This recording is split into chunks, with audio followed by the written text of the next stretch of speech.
দীর্ঘদিনের কোনো অভ্যাস, কোনো আচরণ অথবা কোনো খাবার যদি আপনি আর না করার, আর না খাওয়ার চেষ্টা করেন, তখন সেটাকে আপনারা ইংলিশে কি বলবেন?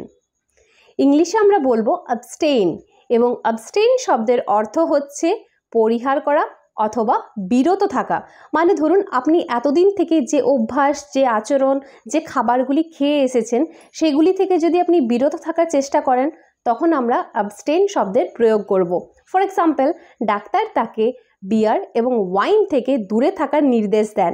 The doctor ordered him to abstain from beer and wine. আমি আমার নতুন ডায়েটে মিষ্টি পরিহার করার চেষ্টা করছি। I am trying to abstain from sweets for my new diet. সে মদ্যপান এবং ধূম্রপান থেকে বিরত থাকার শপথ নেন। He took a vow to abstain from smoking and drinking. Vow শব্দের অর্থ হচ্ছে শপথ নেওয়া। এবার তোমরা এই এক্সাম্পলগুলি ছাড়াও কিছু এক্সাম্পল ক্রিয়েট করে প্লিজ কমেন্ট সেকশনে লিখে জানাও।